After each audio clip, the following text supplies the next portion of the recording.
Hola. ¿Ya completaste tu proceso de inscripción al curso Puentes en la Medicina Crítica? Es momento de asegurar tu lugar. El curso Puentes en la Medicina Crítica está por cerrar inscripciones y quedan muy pocos espacios disponibles. Te invitamos a realizar tu registro a la brevedad. Recuerda que nuestro curso está avalado por el Consejo Mexicano de Medicina Crítica y por el Consejo Nacional de Certificación en Anestesiología AC. Te esperamos este 6 y 7 de marzo del 2026. Nuestra sede será Grand Hotel Puebla. Para más información visita nuestra página de Facebook o envía WhatsApp al número que aparece en pantalla. Hola, ¿qué tal? Te quiero dar la más cordial bienvenida a este café con el experto de RECAD. Soy la doctora Leslian Mejía y te agradezco por estar aquí. Y bien, tengo el honor de presentar al doctor Misael Espinosa Villafuerte, que nos va a presentar un tema muy interesante que son las estrategias hemostáticas en la hemorragia cerebral no traumática. Y bien, el doctor Misael cuenta con un historial académico muy importante. Él es especialista en medicina de urgencias con una subespecialidad en medicina crítica.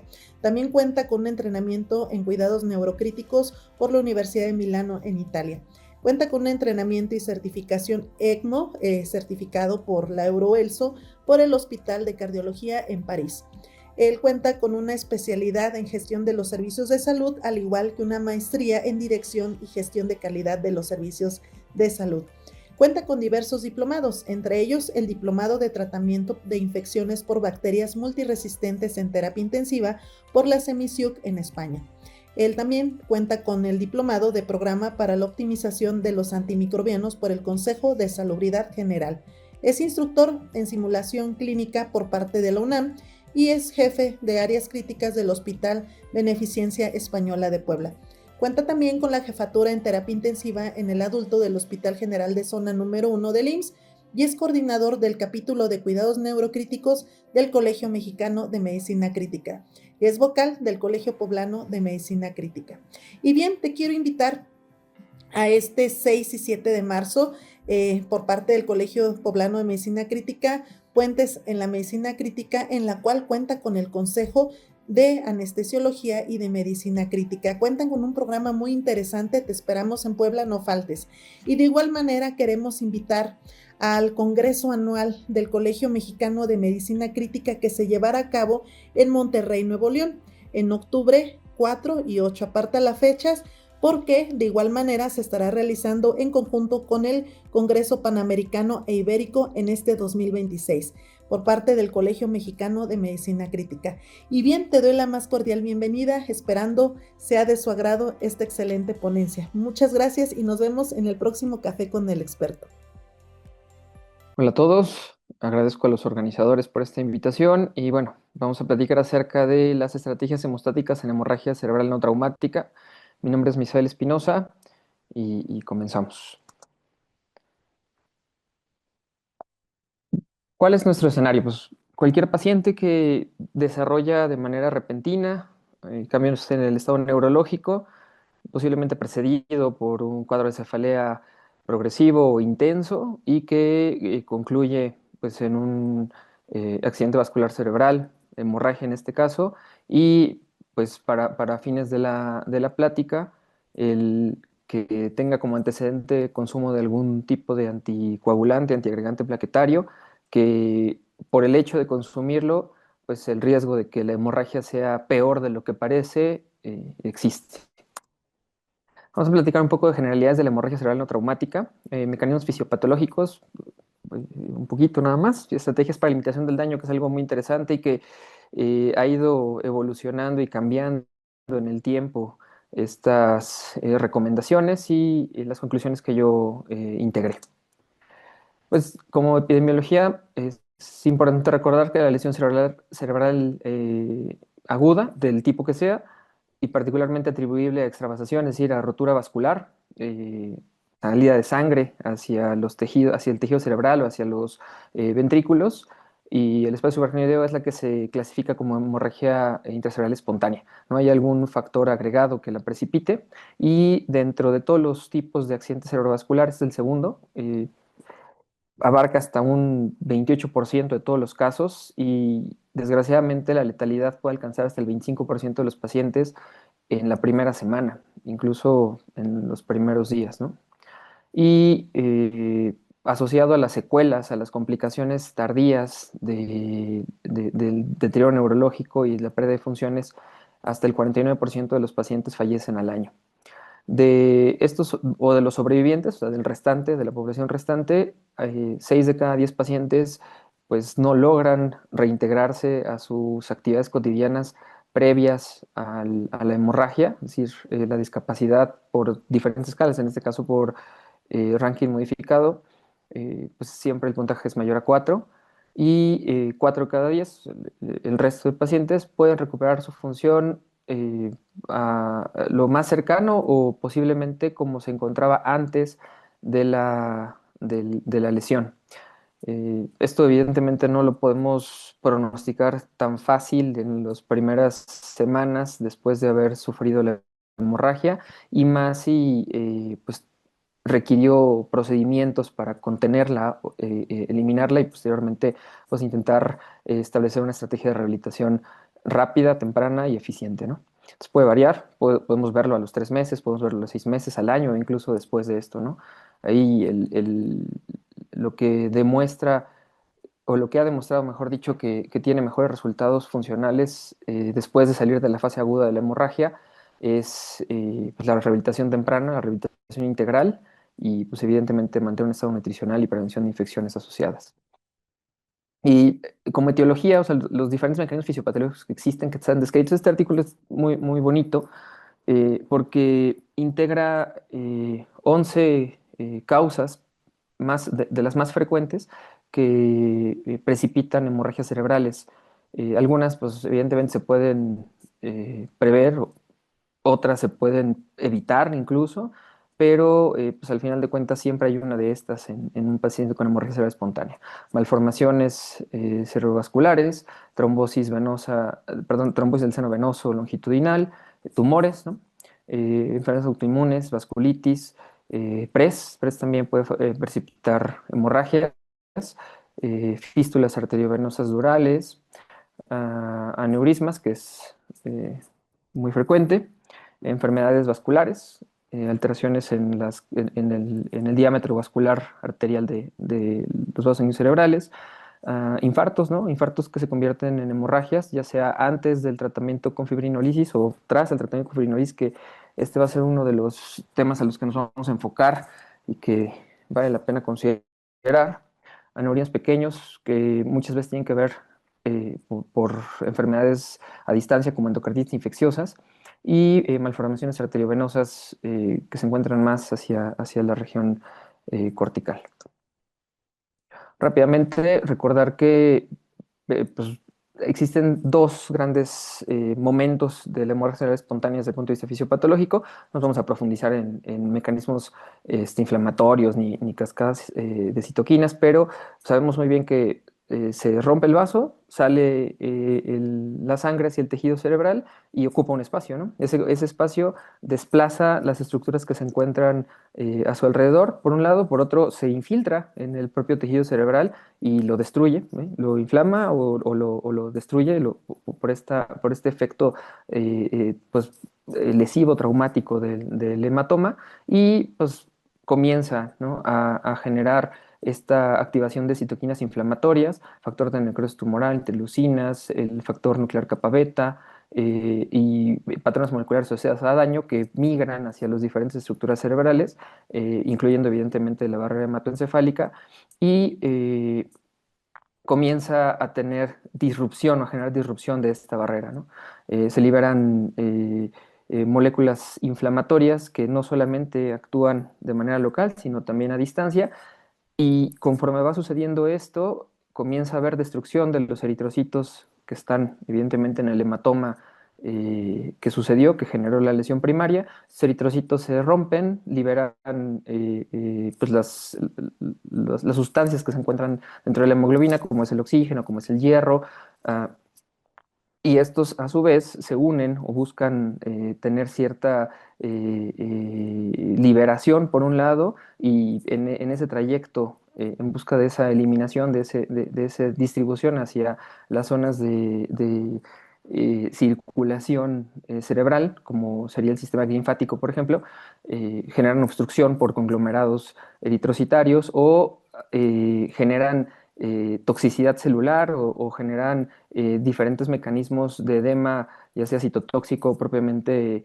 de origen hemolítico, en el intersticio cerebral y en la célula, en el interior de la célula, o sea, a nivel intracelular, por la mezcla del hierro o la combinación, perdón, del hierro con el oxígeno o del oxígeno con los hidrogeniones o propiamente el hierro con los hidrogeniones y generan este mecanismo de destrucción y muerte celular que pues no sería tan programada porque está precipitada por este problema, ¿no? Entonces, si lo traducimos en el tiempo, la primera lesión, que es la lesión primaria, es la extravasación de la sangre, el efecto de ocupación, ¿no? de un volumen que está fuera de los tres compartimentos que se tienen establecidos dentro de la bóveda craneal y que desplaza las estructuras, el edema inmediato y posteriormente la evolución,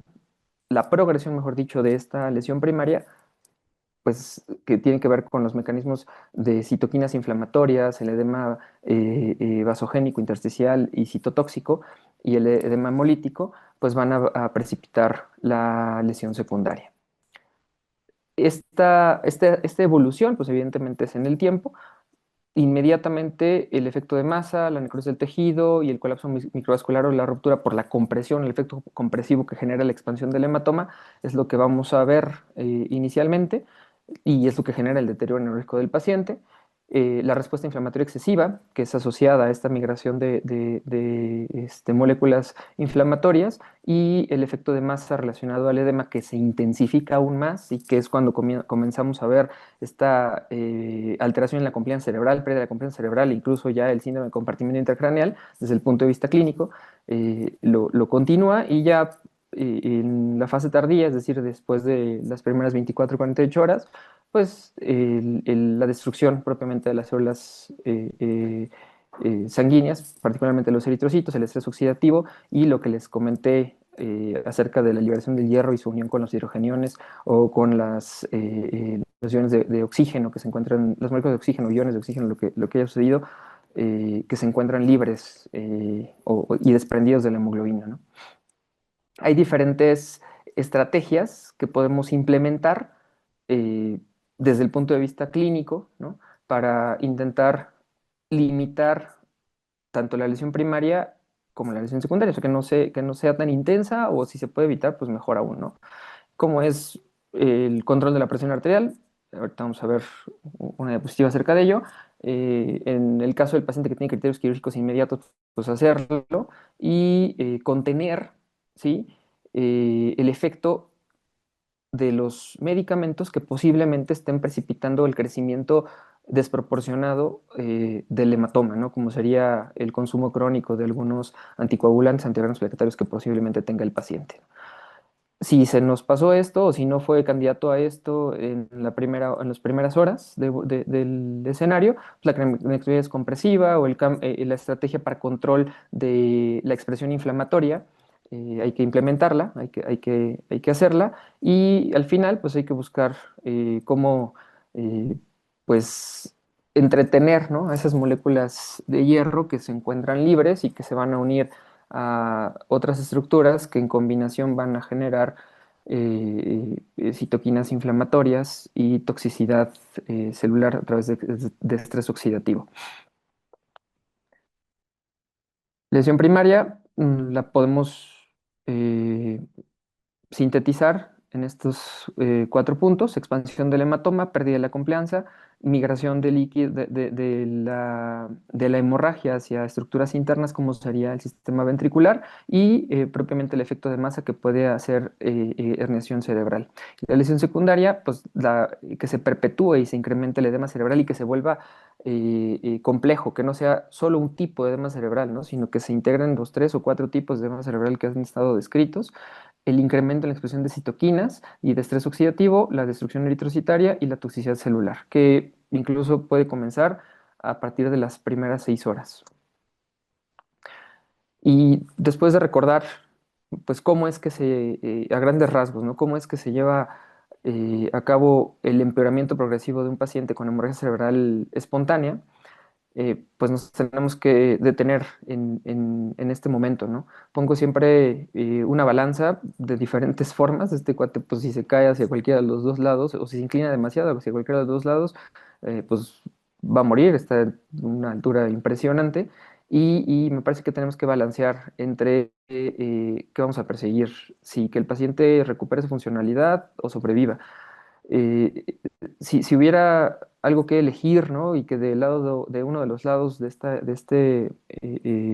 persona estuviera inmediatamente la superficie ahí, no cayera al vacío, y del otro lado posiblemente el golpe sea fuerte y él termine también con una hemorragia cerebral pero traumática, pues yo me inclinaría hacia funcionalidad. ¿Y esto por qué? Porque pues, si tenemos un paciente o si perseguimos la funcionalidad de un paciente, pues la posibilidad de que fallezca es mínima, ¿no? O se reduce mucho en comparación a que solamente busques que el paciente no fallezca, no haga parada cardíaca, pero posiblemente ni siquiera despierte y tenga algún grado de funcionalidad el resto de su vida. Entonces, partiendo de ello, que nos concentremos en apostar todas nuestras intervenciones para que el paciente recupere su funcionalidad en la medida de lo posible, pues hay diferentes estrategias, ¿no? En términos generales, una de las primeras estrategias de tratamiento que tenemos que implementar en los pacientes con hemorragia cerebral, pues es el control de la presión arterial. Ya ha sido bastante revisado, sabemos muy bien que el control inmediato de la presión arterial y mantener una presión sistólica entre 120 y 140 milímetros de mercurio reduce eh, tres resultados que se vuelven favorecedores para el control de la hemorragia y evidentemente el resultado final que buscamos, que es que mejore su funcionalidad o que no empeore la funcionalidad, mejor dicho, y que no se muera, ¿no? Que son propiamente qué tan funcional es después de un término de seguimiento razonable, 3, 6 y 9 meses, a través de la escala de ranking modificada, que no fallezca. Y esto, que es lo que me parece que permite conseguir estos dos primeros resultados, que es que el crecimiento del hematoma total no sea mayor, ¿no? O sea, o no se incremente, mejor dicho. Eh, el impacto que tiene hacia el deterioro neurológico, hacia la disfunción renal y disfunción cardíaca, el control de la presión arterial en estos pacientes, pues no es tan significativa, pero esos tres principales resultados, que es la funcionalidad, el que no se muera y el crecimiento del hematoma se controle, son muy importantes. Entonces, el control de la presión, nunca lo olviden, es muy importante. Y bueno, partiendo ya hacia aquellos pacientes que desarrollan la hemorragia y que están bajo tratamiento con algún fármaco anticoagulante o antiagregante plaquetario, la guía nos permite, ¿no?, centrarnos en los pacientes con el consumo o con la frecuencia de consumo de fármacos anticoagulantes o antiagregantes más frecuente, como serían heparinas, como serían los inhibidores directos del factor 10 y del factor 2, o los antagonistas de la vitamina K y antiagregantes plaquetarios. Sabemos muy bien que para algunos ya existen estrategias terapéuticas bien definidas. Evidentemente, pues no están al alcance de todos, ya sea por distribución o por costos, pero que tienen suficiente grado de evidencia que controlan y revierten el sangrado. ¿Y cuáles son los mejores resultados de las intervenciones? De esta tabla que vimos, de este diagrama, perdón, que vimos, ¿qué buscan, ¿no? O sea, ¿qué se buscó al integrar esta información? Pues reducir. ¿Reducir qué? Reducir la expansión del hematoma. Me parece que como objetivos primarios, la expansión del hematoma y los riesgos de eventos tromboembólicos, ¿no? Porque el enfermo que consume antiagregantes o anticoagulantes, pues lo que se busca para la indicación que tenga, cardíaca particularmente, o tromboembolia, o enfermedad tromboembólica venosa, pues es evitar que tenga eventos trombóticos, ¿no? Entonces, si nosotros le quitamos o revertimos incluso el efecto del antiagregante o el anticoagulante, pues evidentemente el riesgo de eventos tromboembólicos existe y se intensifica, ¿no? Pero por otro lado, el momento agudo del paciente es que el cerebro tiene una hemorragia y que el que haya un efecto persistente anticoagulante del fármaco que utiliza, pues va a hacer que crezca el hematoma. Entonces, en este momento, nuestro objetivo primario es que no crezca más. Si no crece más, pues la posibilidad de que fallezca baja y, por lo tanto, hay menos impacto negativo en la funcionalidad cerebral, en las estructuras adyacentes que no están dañadas, y la dependencia eh, como manifestación de qué tanto daño secundario tiene el cerebro, pues va a ser más controlado, ¿no? Entonces, de ahí les quise establecer las estrategias terapéuticas con los resultados más importantes que hay como evidencia en los grupos de fármacos que menciona la guía, ¿no? Entonces, los inhibidores de vitamina K sabemos bien que afectan pues estos cuatro factores: 2, 7, 9 y 10. Y pues está bien definido, ¿no? Ya sabemos muy bien que tenemos dos estrategias: una estrategia sintética y una estrategia pues tomada propiamente de componentes sanguíneos, el concentrado complejo protrombínico por un lado, y por otro lado el plasma fresco congelado, y también el punto de corte del indicador que nos va a detonar si el paciente necesita administración o no de estos productos, ¿no? Eh, yo les quise poner solamente el punto de corte más bajo porque, pues evidentemente, si el paciente tiene hemorragia cerebral y está tomando inhibidores de vitamina K y el INR está por arriba de 1.3, que evidentemente ya está en el rango de riesgo de hemorragia, no está en el rango de riesgo terapéutico del anticoagulante, eso es una realidad, pero ya está en el rango de riesgo de hemorragia, pues hay que contenerlo si está sangrando y si tiene el hematoma con crecimiento, ¿no? Entonces, si tienes un INR mayor a 1.3 hasta 2, pues hay que administrar concentrado complejo protrombínico de cuatro factores idealmente. Afortunadamente sí lo hay en nuestro medio, tanto en instituciones públicas como en instituciones privadas. Y si tenemos INR arriba de 2, lo que cambia es la dosis, ¿no? Lo ideal es dar de 15 a 30 unidades por kilogramo de peso si el INR es de 1.3 a 2, y si es arriba de 2, dar de 30 a 50 unidades por kilogramo de peso de concentrado complejo protrombínico. Y el impacto hacia dos indicadores principales, que es reducir el riesgo de morir a 90 días y reducir la expansión del hematoma a las 24 horas, pues se consigue, ¿no? Que es el objetivo que buscamos. Y ahora, si no tengo concentrado complejo protrombínico, ¿puedo poner plasma? Sí, sí, podemos poner plasma, pero sabemos muy bien que a lo largo de los últimos 20 años hemos identificado que el efecto positivo de los hemocomponentes, eh, pues evidentemente es sustituir la célula sanguínea o la proteína o el factor que tiene deficiencia el paciente, ¿no? Pero las consecuencias negativas, como son las reacciones inflamatorias, la sobrecarga hídrica, el daño pulmonar, la expresión inmunitaria, pues empeoran el pronóstico. Le quitas o le corriges la coagulopatía, pero se muere por SDRA, ¿no? O por TRALI, pues. Entonces, diferentes estudios publicados en Circulation en 2013 demostró que en hemorragia mayor, de la que sea, cerebral, gastrointestinal, externa, o mejor dicho, no compresible, eh, la administración de concentrado complejo protrombínico tuvo un mejor efecto para control, ¿sí?, del riesgo de coagulación por indicadores como son el INR, y fue sostenido, ¿no? ¿Sí? El control hasta más de 24 horas, y en comparación con el plasma, ¿no? Que fue más lento, y evidentemente la posibilidad de tener consecuencias fatales asociadas al uso del derivado sanguíneo, pues es mayor. Con relación a los inhibidores del factor 10 activo, como sería Pixaban y rivaroxaban, perdón, específicamente, tenemos dos estrategias principales. Lo ideal es andexanet alfa, ¿no? Que es una proteína que semeja al inhibidor del factor y tiene afinidad significativa a este fármaco. Se semeja al factor 10 y tiene afinidad significativa o más significativa que el propio factor hacia los inhibidores, hacia la Pixaban y el Rivaroxaban, y por lo tanto evita que siga bloqueando el efecto procoagulante del 10 activo, ¿no? Si no tenemos andexanet alfa, Entonces, pues tenemos que echar mano de dos cosas. Una, evitar o buscar, en la medida de lo posible, evitar que se absorba el fármaco después de de que el paciente lo haya ingerido.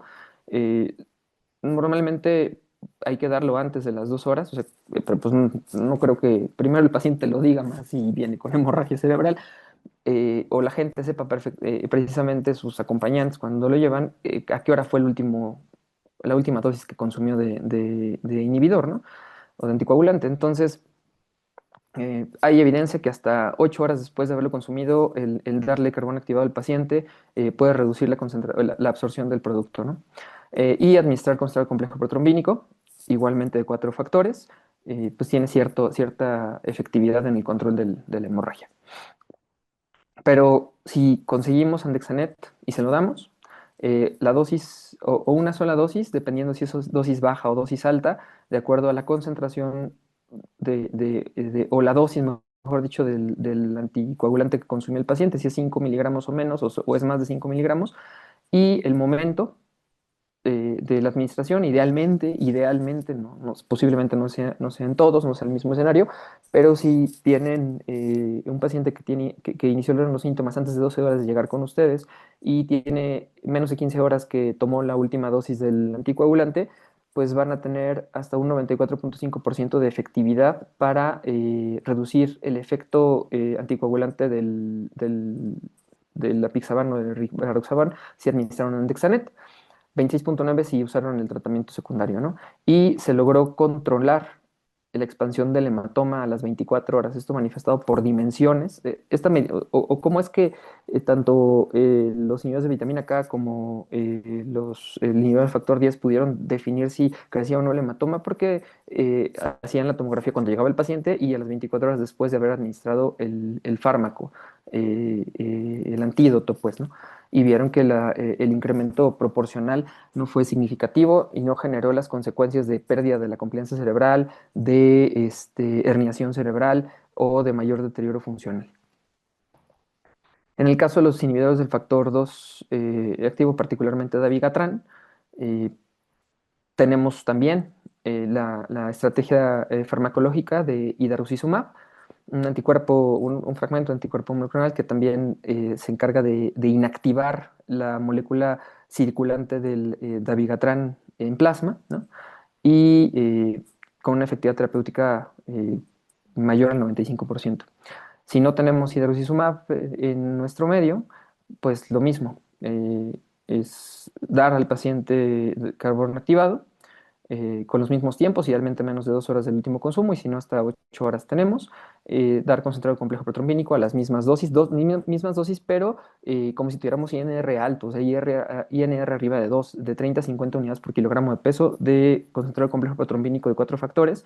Y si el escenario del paciente, o sea, la condición, las características de la hemorragia y de la situación de fallas orgánicas del enfermo lo permite, someterlo a terapia de reemplazo renal lenta continua para eliminar de manera externa, evidentemente con un mecanismo externo, el dabigatran circulante, ¿no? ¿Y qué efecto tenemos si damos idarucizumab a esta dosis, a 5 gramos intravenoso? Pues disminución de la disponibilidad plasmática del dabigatran después de haber administrado la dosis de 5 gramos intravenoso de idarucizumab.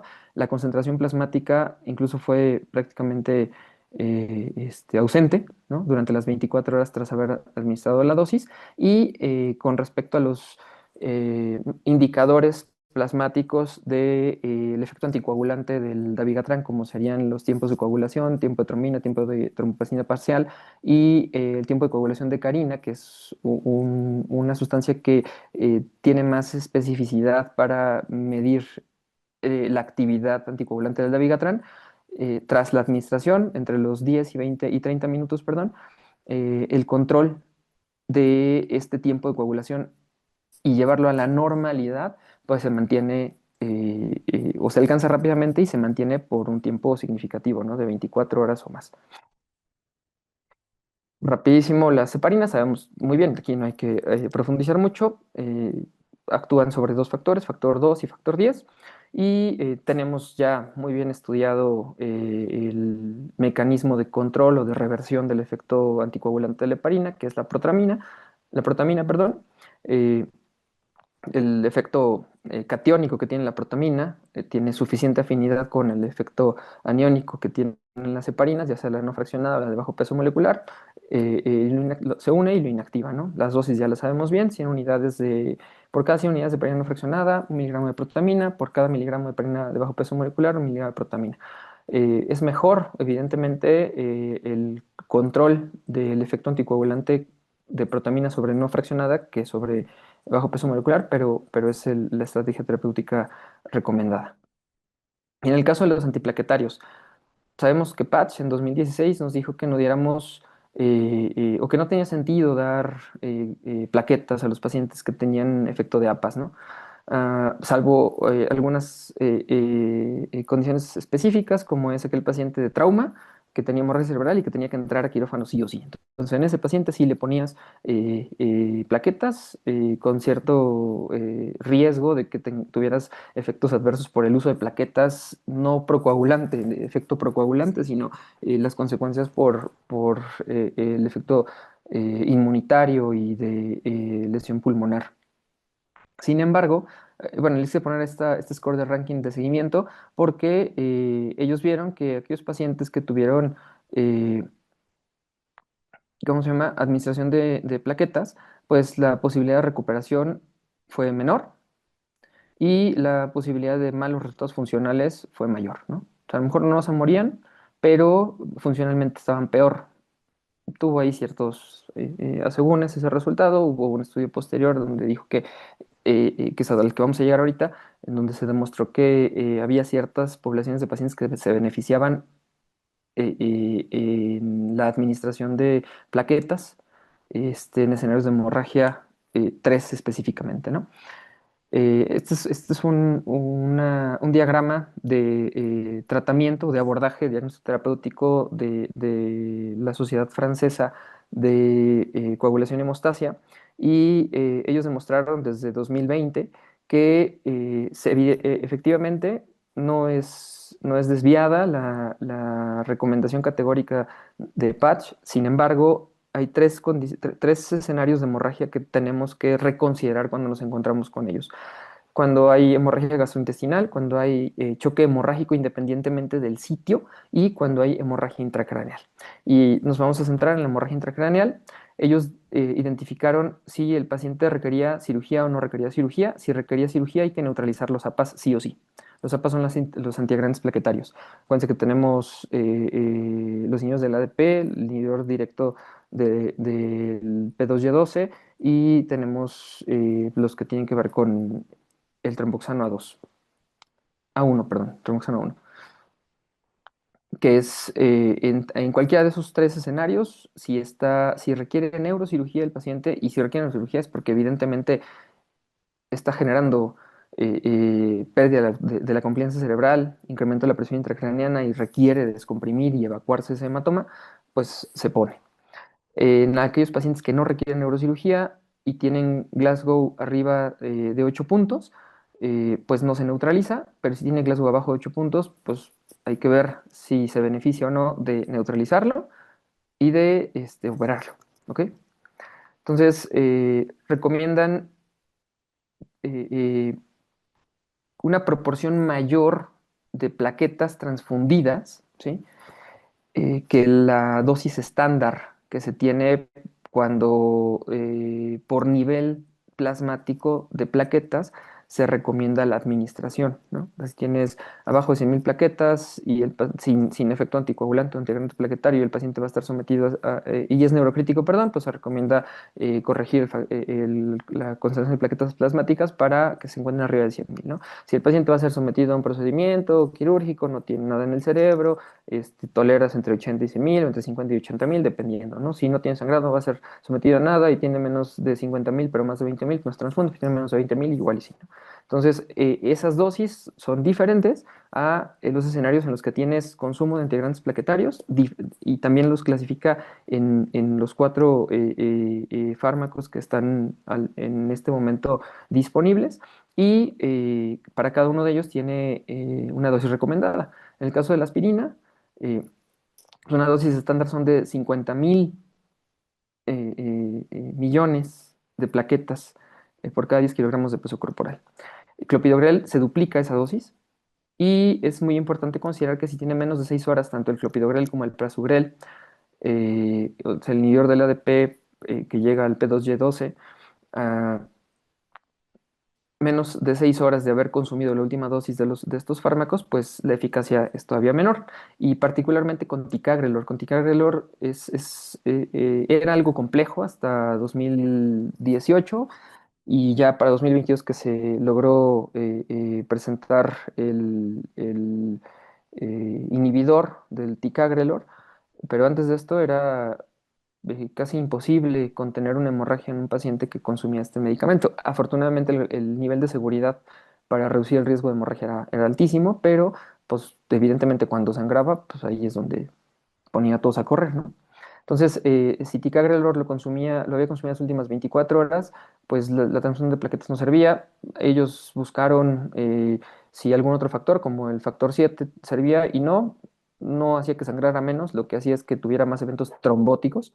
Y si lo había tomado con un tiempo mayor a 24 horas, la posibilidad de que tuviera cierto efecto positivo en contener la expansión de la hemorragia con la administración de plaquetas, pues podía ser útil, ¿no? Pero pues, tampoco había una evidencia significativa.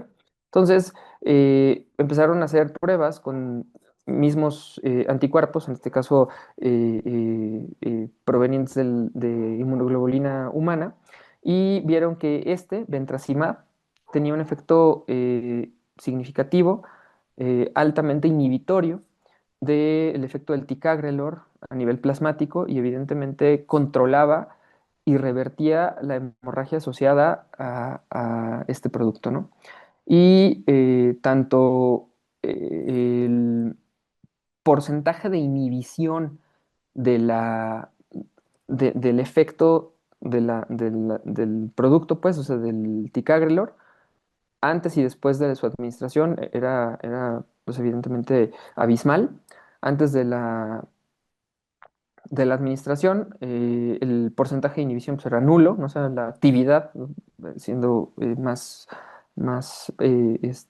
precisos, la actividad del fármaco a nivel plasmático pues era casi del 100%, y después de la administración de ventracimab, eh, aproximadamente 4 horas después de haberlo administrado, el porcentaje de inhibición del fármaco pues era prácticamente del 100% total, ¿no? Y la actividad plaquetaria, tras los primeros 10 minutos de haber administrado el inhibidor del ticagrelor, pues comenzaba a incrementarse y se mantenía en una actividad adecuada, normal, con efecto precoagulante suficiente de las plaquetas por más de 24 horas, ¿no? Con esta sola dosis que va desde 18 a 76 gramos de ventracimab. Esto dependerá del efecto farmacológico, perdón, del tiempo de efecto farmacológico del producto, del momento del último consumo de ticagrelor y de la intensidad de la hemorragia. La recomendación es administrar el fraccionado 6 gramos de manera inmediata, un bolo en 10 minutos, y después fraccionarlo a las 2 horas, a las 4 horas y si necesita una dosis extra a las 12 horas. Ah, y bueno,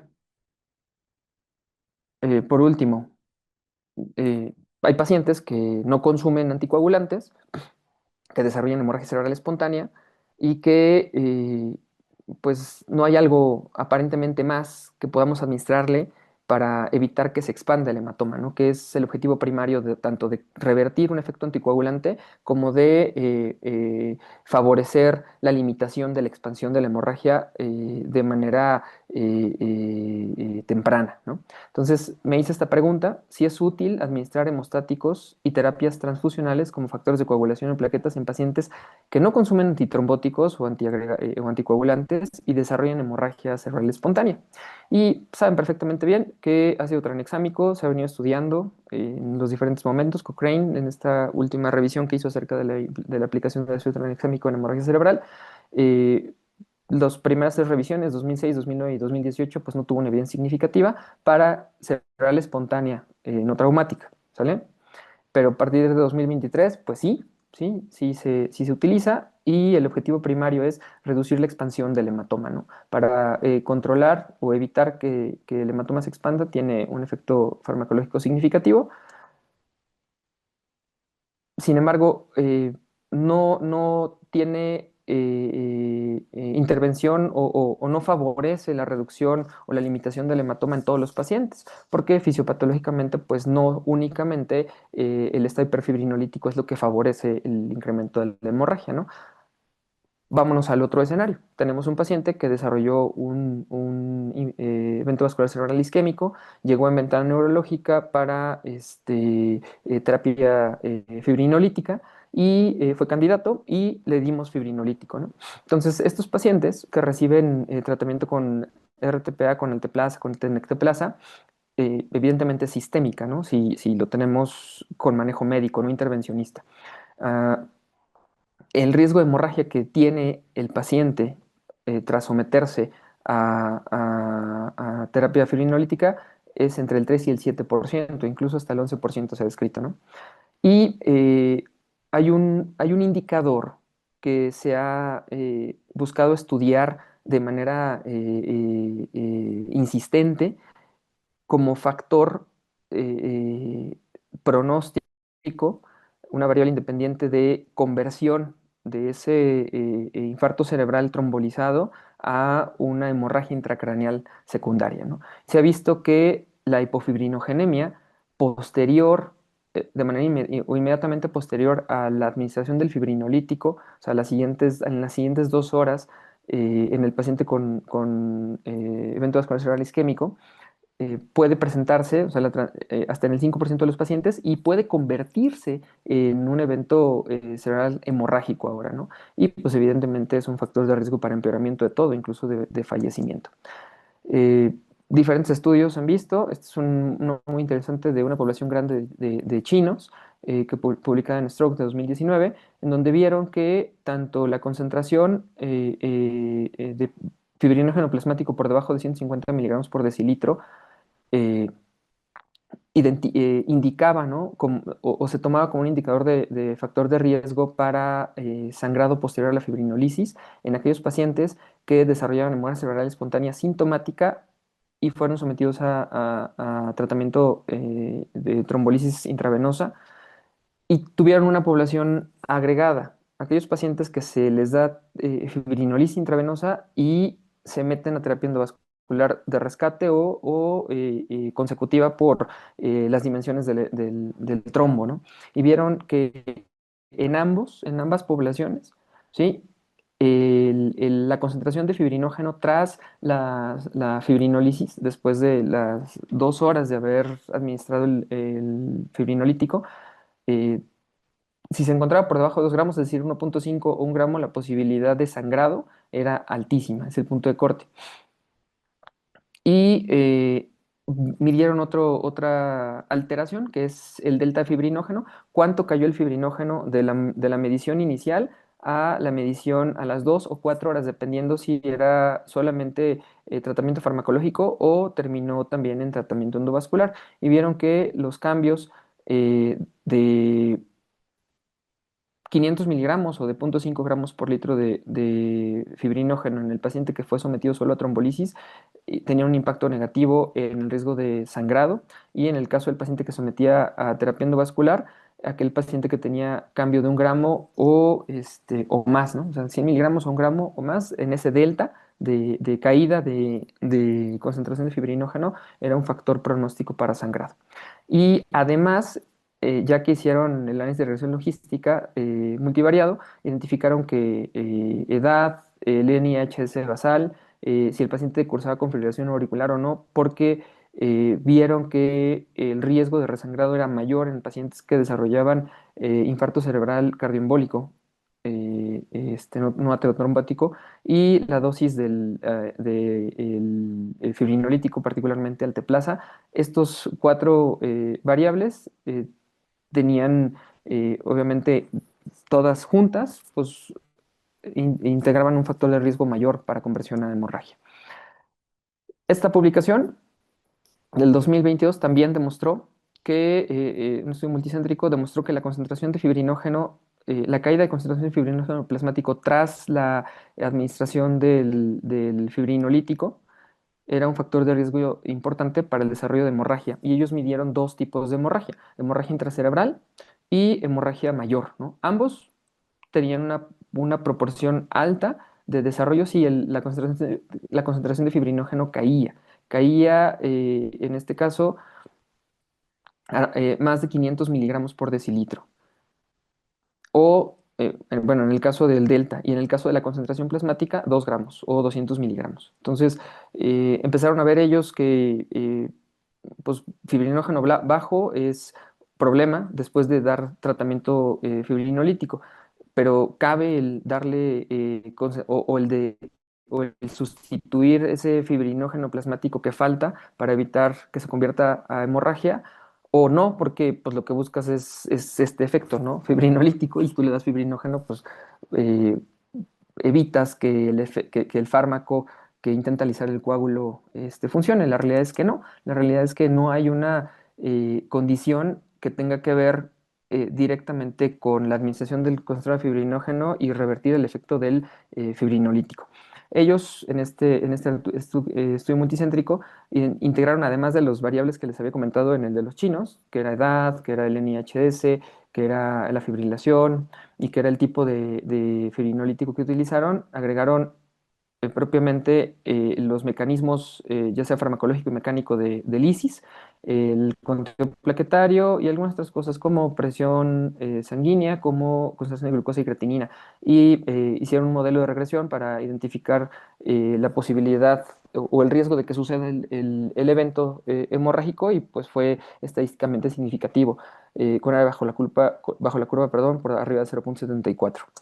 Y bueno, para finalizar, el estudio FIBER, que comenzó el reclutamiento de pacientes en 2022 y que tiene proyectado o estimado una población de estudio de 200 pacientes al menos, busca demostrar que en aquellos pacientes con infarto cerebral sometido a fibrinolisis, y se identifica una concentración plasmática de fibrinógeno tras la administración del fibrinolítico de 200 miligramos o menos, o un delta de fibrinógeno plasmático antes y después de la fibrinolisis mayor a 500 miligramos, eh, o 0,5 gramos por litro, 15 miligramos por decilitro, 0,5 gramos por litro, eh, el, el, si el paciente sangra, o mejor aún, si se identifica el riesgo de sangrado tras la fibrinólisis con esta concentración de fibrinógeno plasmático, perdón, sustituir el fibrinógeno, ¿no? O sea, dar concentrado de fibrinógeno sintético, idealmente, que es con lo que están haciendo el estudio, para evitar o reducir el riesgo de que haya un sangrado masivo, un sangrado intracraneal o expansión del hematoma. Entonces, uh, y esto tiene una explicación farmacológica, ¿no? El inhibidor de RTPA, o el RTPA, mejor dicho, es inespecífica para la fibrina del trombo, es decir, lo administramos de manera sistémica y busca fragmentar esta red de fibrina para, evidentemente, lisar ese trombo y pues se permite la circulación, pero no solamente actúa en donde está conformado el trombo ya a nivel cerebral, sino en todo el fibrinógeno que se encuentra distribuido en la circulación. Y esta destrucción de fibrinógeno pues libera productos de degradación del fibrinógeno de la fibrina y favorece el riesgo de sangrado. Y esta es la concentración que disminuye, ese fibrinógeno funcional disminuye y se precipitan las hemorragias. La depresión del fibrinógeno plasmático condiciona un incremento hasta de 4 veces más el riesgo de sangrado después de la trombolisis intravenosa. Entonces, FIBER lo que está haciendo es divide dos grupos, pacientes que son sometidos a trombolisis, que se encuentran con esta condición de hipofibrinogenemia y administra 2 gramos de fibrinógeno. Y contra un grupo de pacientes que no reciben nada, ¿no? Más placebo o incluso solamente le están dando seguimiento. Y evalúan si resangra o no resangra, ¿no? Ah, entonces, partiendo de este punto, el hecho de que nosotros identificamos riesgo de sangrado tras la fibrinolisis en el paciente con ictus, eh, poner fibrinógeno para incrementar el nivel plasmático de fibrinógeno no va a hacer que vuelva a obstruirse el flujo de sangre cerebral en el sitio del trombo, ¿no? O de la arteria afectada. Ya espero que para este año salgan los resultados. Para 2025, por ahí de noviembre, ya tenían 150, entonces yo espero que ya tengan para este año algunas conclusiones más estructuradas. Y bueno, pues nunca se olviden de evaluar la compliance intracraneal de su paciente. Es decir, eh,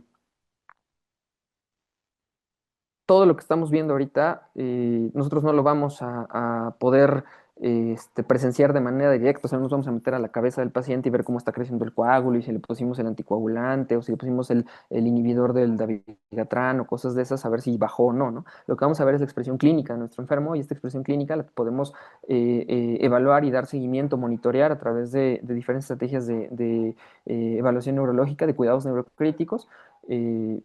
Nosotros utilizamos como parte del cuidado estandarizado de los pacientes neurocríticos una evaluación invasiva en donde integramos estas 5 variables de velocidades de flujo de sangre, de morfología de la onda de flujo sanguíneo cerebral, los índices que nos otorgan estas mediciones. Eventualmente hacemos pruebas de pruebas de competencia vascular cerebral en nuestros pacientes y hacemos algunas mediciones complementarias, ¿no? Como diámetro de vaina del nervio óptico, características pupilares, imágenes tomográficas, resonancia, lo que se necesite. Les dejo el diagrama para que lo revisen y si les es útil, adelante pueden utilizarlo. Y bueno, como conclusiones, pues, ¿qué pasa con un paciente que desarrolla hemorragia cerebral espontánea? Pues evidentemente le va a ir mal y peor si no lo atendemos, ¿no? Entonces, la recomendación es que sea una detección temprana, ¿sí? Limitar la expansión del hematoma a través de mantener una presión arterial controlada, idealmente sistólica por debajo de 140, revertir el efecto anticoagulante si se tiene o antiagregante, el uso de hemostáticos. Ya vimos que en pacientes que no tienen ningún factor farmacológico de riesgo para expansión del hematoma, también es útil fármacos hemostáticos como fibrinógeno y tranexámico. Y pues evidentemente si sumamos esto nos va a favorecer el control de la complacencia intracraneal, que es lo que va a hacer que el daño secundario se perpetúe, incremente y sea fatal. Y los objetivos que buscamos al final pues es esto, ¿no? Mejorar los resultados funcionales y evitar o reducir que se muera el paciente. Y ustedes saben si su paciente pues está soñando placenteramente, relajado, sin sufrir, o tal vez sea los últimos momentos de la batalla de su vida. Agradezco su tiempo, dejo mi correo para cualquier comentario y pues que tengan buena noche ya, un poco largo. Hasta luego.